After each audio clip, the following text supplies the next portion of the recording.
जंगल की गहराइयों में एक पुराना, वीरान और रहस्यमय कुआं था। गांव वाले उसे भूतों का कुआं कहते थे। इतना डरावना कि उसका नाम लेते ही उनके चेहरे का रंग उड़ जाता। लेकिन एक समय था जब यही कुआं लोगों की प्यास बुझाता था। वक्त बदला और यह कुआं खौफ और गुमशुदा लोगों की निशानी बन गया। गांव के बुजुर्ग कहते थे, रात होते ही इस कुएं के आसपास कोई अनदेखी ताकत घूमती है। पेड़ों की शाखें खुद ब खुद कांपती और अंधेरे में कोई आवाज इंसानों को उनका नाम लेकर पुकारती। सादिक एक मेहनतकश लकड़हारा इसी गांव में रहता था। सादिक करीब 50 साल का सीधा सादा मेहनती इंसान। दिन भर जंगल में पेड़ काटता, लेकिन घर पहुंचते ही उसकी मुश्किलें शुरू हो जाती, क्योंकि उसकी असली मुसीबत उसकी बीवी ज़ैनब थी। उसके ताने हर रोज सादिक की आत्मा तक चीर देते।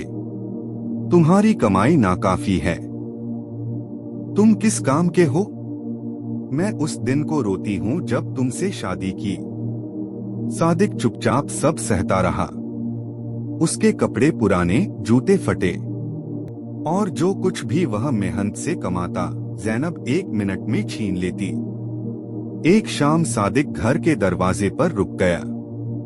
दिल में सोचा, क्या मेरी जिंदगी हमेशा यही रहेगी? नहीं, अब मैं थोड़ा पैसा अपने लिए बचाऊंगा। उसने ऐसा ही किया, लेकिन यह राज ज्यादा दिन छुप न सका। जब ज़ैनब ने उसे पैसे गिनते देखा, वह गुस्से से आग बबूला हो गई।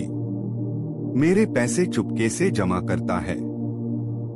सादिक ने नरमी से कहा, ये मेरे कपड़ों और जूतों के लिए हैं। लेकिन ज़ैनब बरस पड़ी।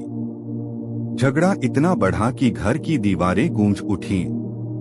सादिक का सब्र अब खत्म हो चुका था। उसे अपमान बर्दाश्त न हुआ। सादिक जंगल की ओर बढ़ गया।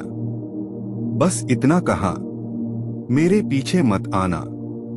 लेकिन ज़ैनब ने उसका पीछा किया, यह सोचकर कि शायद वह कोई दौलत छुपा रहा है। जंगल में सादिक लकड़ियां काटने लगा। ज़ैनब इधर उधर घूमते घूमते सीधे पहुंच गई भूतों के कुएं के पास। सादिक चीखकर बोला, वहां मत जाना, खबरदार। लेकिन ज़ैनब मानने वालों में से नहीं थी। जैसे ही उसने कुएं में झांकने के लिए कदम बढ़ाया, काले धुएं का एक तेज गुबार उठा और ज़ैनब एक भयानक चीख के साथ कुएं में गिर गई। सादिक कुछ पल खड़ा रहा, फिर चुपचाप घर लौट आया। रात की दस्तकें और फुसफुसाहटें। रात को अचानक दरवाजे पर दस्तक, कदमों की आहट और फिर ज़ैनब की फुसफुसाहट। दी सादिक के रोंगटे खड़े हो गए। पीछे मुड़कर देखा, कोई नहीं। उसने अगली सुबह फिर भूतों के कुएं का रुख किया। अंदर से अजीब आवाजें, कभी ज़ैनब की चीखें, कभी किसी और दुनिया की घरघराहट। उसे लगा कि शायद ज़ैनब जिंदा है। उसने रस्सी कुएं में डाली। अगर सुन सकती हो, यह रस्सी पकड़ लो। रस्सी तन गई। सादिक पूरी ताकत से खींचता रहा, लेकिन ऊपर आया ज़ैनब नहीं। एक जिन बोला, डरो मत इंसान। उस औरत ने मेरा जीना हराम कर दिया था। मैं पागल हो गया था उसकी चीखें सुनकर। तुमने मुझे इस अजाब से बचाया है। मैं तुम्हारा एहसानमंद रहूंगा। जिन ने 3 पत्ते दिए। बादशाह की बेटी बीमार पड़ेगी, ये पत्ते उसके माथे पर रख देना, वह ठीक हो जाएगी और तुम्हें इतना इनाम मिलेगा जिसका तुमने ख्वाब भी नहीं देखा होगा। सादिक ने पत्ते लिए और घर लौट आया। जैसा जिन ने कहा था, बादशाह की बेटी अचानक बीमार पड़ गई। हकीम, वैद्य सब बेबस। बादशाह ने ऐलान किया, जो मेरी बेटी को ठीक करेगा मैं खजाना उसके हवाले कर दूंगा। सादिक तुरंत महल पहुंचा, दावत खाई। तीनों पत्ते पानी में भिगोकर शहजादी के माथे पर रखे। पल भर में शहजादी ठीक हो गई। बादशाह ने सादिक पर दौलत लुटा दी। कुछ समय बाद पड़ोसी बादशाह की बेटी भी बीमार हो गई। सादिक को फिर बुलाया गया। जैसे ही उसने पत्ते निकाले, जिन सामने आ गया।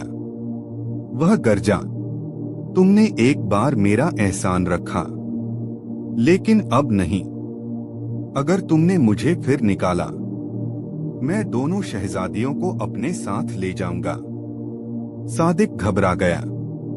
फिर बोला, मैं शहजादी को ठीक करने नहीं आया, मैं अपनी बीवी ज़ैनब से जान छुड़ाने आया था।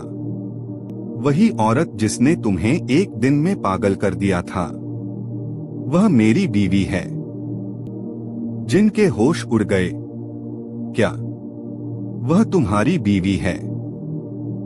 वह दहशत में चिल्लाया और बिना सच जाने वहां से गायब हो गया। दोनों शहजादियां ठीक हो गईं।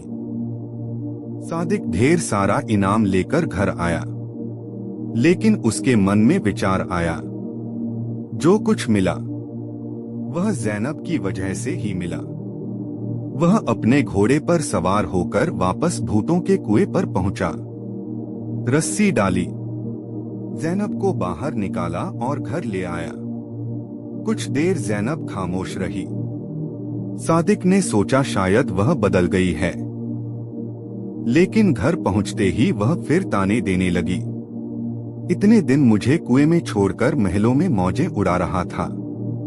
अगले ही दिन उसने सादिक के हाथ में कुल्हाड़ी थमाई और कहा, जंगल जाओ, काम करो, दौलत मैं संभालूंगी। अजीब बात यह, सादिक ने एक भी शिकायत नहीं की। धीरे धीरे ज़ैनब का रवैया भी बदल गया और आखिरकार दोनों खुशी खुशी रहने लगे।